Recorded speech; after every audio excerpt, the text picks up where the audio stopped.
আসসালামু আলাইকুম ওয়া রাহমাতুল্লাহি ওয়া বারাকাতুহু। প্রত্যেক সপ্তাহের মতো আজকেও আমরা জুমার মসজিদে যাচ্ছি। এটা আমাদের জুমার 4 নম্বর ব্লগ।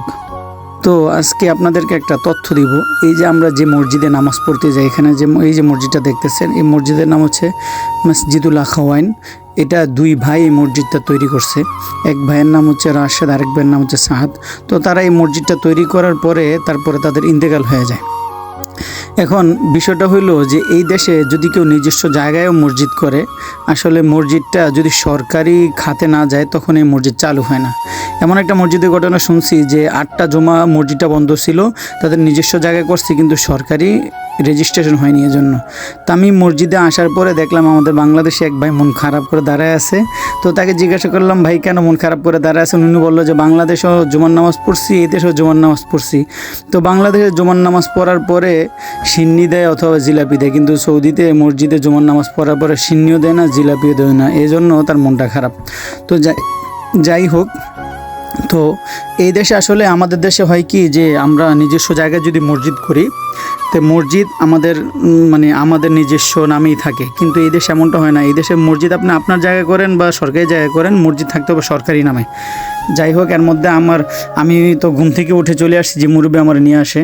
তো ওনার সাথে যা আসছে, আমি উজু স্নান করিনি, তো মসজিদে এসে উজু করতেছি। তো দেখেন এই দেশে অজুর যে কলগুলো আছে উজু করার মতন, এখন আপনারা দেখতে পাবেন যে অজুর কলগুলো আসলে কীরকম, পা উঠাইয়া পর পা ধুইতে হয়। তো এই মসজিদের হাম্মামটা এর আগেও আমি আপনাদেরকে দেখাইছি। দেখেন এই হাম্মামগুলো হচ্ছে এত ঘন ঘন হাম্মাম। আর এই যে এখন দেখবেন অজুখানাটা, এই হলো অজুখানা। আমি এখানে উজু করলাম একটু আগে। তো এইখানে পা উঠায় উজু করতে হয়। তো এখন আমি মসজিদে ঢুকে যাব। মসজিদে ঢুকে যাওয়ার পর আজকে আমি এমনি তো একটু দেরি করে ফেলছি, যার কারণে আজকে আমি সামনের কাতারে যাব না, পিছনে বারান্দার দিকে বসার চেষ্টা করব। কারণ আমাদের বাঙালি ভাই আমার জন্য আবার সেখানে অপেক্ষা করতেছে, মোকাররম ভাই। এই মোকাররম ভাই এমন একজন মানুষ যার সাথে কথা বললে মন ভালো হয়ে যায়। উনি খুব মানুষকে আনন্দ দিতে পছন্দ করে এবং খুবই মজার মানুষ।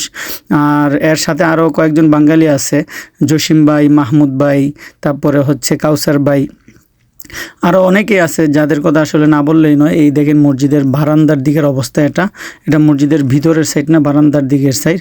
তো এখন নামাজ শেষ হয়ে গেছে। তো নামাজ শেষ হয়ে যাওয়ার পরে দেখেন সবাই দ্রুত গতিতে মসজিদ থেকে বের হয়ে যাচ্ছে।